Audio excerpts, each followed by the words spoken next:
ಎಲ್ಲಾ ಹಾನಿಯಿಂದ ಕೂದಲನ್ನು ರಕ್ಷಿಸುತ್ತೆ. ಬರೀ Amrut noni reach root premium hair oil.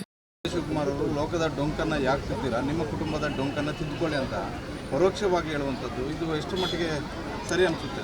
ನಾನು ಅದನ್ನ ಹೇಳ್ದಲ್ಲ, ಇಬ್ಬರು ಕುಟುಂಬದ್ದು ಅಂತ. ಅವರು ಒಬ್ಬರು ಕುಟುಂಬದ ಹೇಳಿದ್ದಾರೆ, ಇದು ಇಬ್ಬರು ಕುಟುಂಬದ್ದು. ಇವರಿಬ್ಬರು ಕುಟುಂಬದ ಗಲಾಟೆ, ವೈಯಕ್ತಿಕ ಗಲಾಟೆಯನ್ನು ಇವತ್ತು ಜನರ ಗಲಾಟೆಯಾಗಿ ಮಾಡೋಕ್ಕೆ ಹೊರಟಿದ್ದಾರೆ. ಇದು ಒಳ್ಳೆಯದಲ್ಲ, ರಾಜಕಾರಣಕ್ಕೆ ಒಳ್ಳೆಯದಲ್ಲ. ಇವತ್ತು ವಿಧಾನಸೌಧದ ಮುಂದೆ ಬಸವಣ್ಣವರ ಏನು ಪುತ್ಥಳಿಕೆ ಮಾಡಿದರೆ ಅದು BJP ಸರ್ಕಾರ ಮಾಡಿದ್ದು. ನಾನು ಅದರ ಅಧ್ಯಕ್ಷನಾಗಿದ್ದೆ. ನಾವು ಮಾಡಿದ್ದದು. ಅವರು 75 ವರ್ಷ ಆಗಿತ್ತು. ಬಸವಣ್ಣವ್ರದ್ದಾಗಲಿ ಕೆಂಪೇಗೌಡರದಾಗಲಿ ಅದು ಆ ಸುದ್ದಿನೇ ಇಲ್ಲ. ಅಲ್ಲಿ ಇಡಬೇಕು ಅನ್ನೋ ಬಂದಿಲ್ಲ. ಅವ್ರಿಗೇನಿದ್ರೂ ಅಲ್ಪಸಂಖ್ಯಾತರಿಗೆ ಇವಾಗ ಜನಸಂಖ್ಯೆ ಜಾಸ್ತಿ ಮಾಡಿಸ್ಬೇಕು.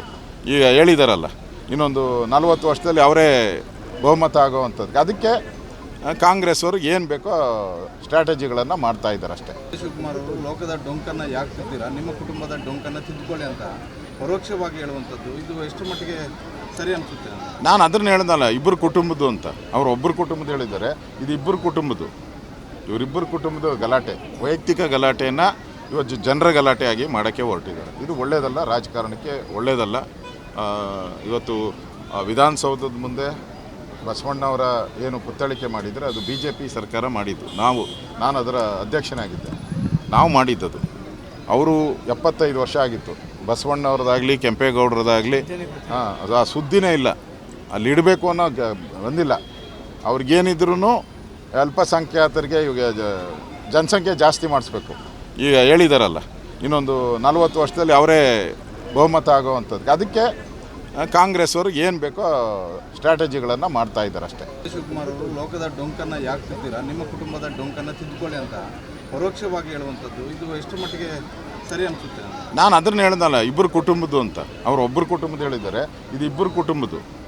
ಇವರಿಬ್ಬರು ಕುಟುಂಬದ ಗಲಾಟೆ, ವೈಯಕ್ತಿಕ ಗಲಾಟೆಯನ್ನು ಇವತ್ತು ಜನರ ಗಲಾಟೆಯಾಗಿ ಮಾಡೋಕ್ಕೆ ಹೊರಟಿದ್ದಾರೆ. ಇದು ಒಳ್ಳೆಯದಲ್ಲ, ರಾಜಕಾರಣಕ್ಕೆ ಒಳ್ಳೆಯದಲ್ಲ. ಇವತ್ತು ವಿಧಾನಸೌಧದ ಮುಂದೆ ಬಸವಣ್ಣವರ ಏನು ಪುತ್ಥಳಿಕೆ ಮಾಡಿದರೆ ಅದು BJP ಸರ್ಕಾರ ಮಾಡಿದ್ದು. ನಾನು ಅದರ ಅಧ್ಯಕ್ಷನಾಗಿದ್ದೆ. ನನ್ನ ಜೀವನದಲ್ಲಿ ನಾನು ಮಾತ್ರವಲ್ಲ, ನನ್ನ ಕೂದಲು ಕೂಡ ಆಗಿರ್ಬೇಕು ಸ್ಟ್ರಾಂಗ್ ಅಂಡ್ ಸ್ಟೈಲಿಶ್. ಬರೀ Amrut noni reach root premium hair oil ನೊಂದಿಗೆ. Reach root premium hair oil ನಾವು ಮಾಡಿದ್ದದು.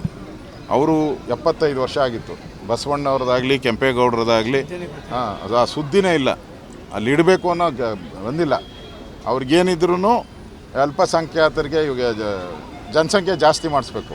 ಈಗ ಹೇಳಿದಾರಲ್ಲ, ಇನ್ನೊಂದು 40 ವರ್ಷದಲ್ಲಿ ಅವರೇ ಬಹುಮತ ಆಗೋವಂಥದ್ದು. ಅದಕ್ಕೆ ಕಾಂಗ್ರೆಸ್ ಅವರು ಏನು ಬೇಕೋ ಸ್ಟ್ರಾಟಜಿಗಳನ್ನು ಮಾಡ್ತಾ ಇದ್ದಾರೆ ಅಷ್ಟೇ. ಅನುಕ್ಷಣದ ಸುದ್ದಿಗಳಿಗಾಗಿ ವಿಸ್ತಾರ ನ್ಯೂಸ್ ಯೂಟ್ಯೂಬ್ ಚಾನೆಲ್ ಸಬ್ಸ್ಕ್ರೈಬ್ ಮಾಡಿ. ಹೊಸ ಸುದ್ದಿಗಳ ನೋಟಿಫಿಕೇಶನ್ಗಾಗಿ ಬೆಲ್ ಐಕಾನ್ ಕ್ಲಿಕ್ ಮಾಡಿ. ಲೇಟೆಸ್ಟ್ ಅಪ್ಡೇಟ್ಸ್ಗಾಗಿ www.vistaranews.com ವೆಬ್ಸೈಟ್ಗೆ ವಿಸಿಟ್ ಮಾಡಿ. ಅಂಗೈಯಲ್ಲೇ ಜಗತ್ತಿನ ಸುದ್ದಿ ತಿಳಿಯಲು ವಿಸ್ತಾರ ನ್ಯೂಸ್ ಕನ್ನಡ ಆಪ್ ಡೌನ್ಲೋಡ್ ಮಾಡಿ.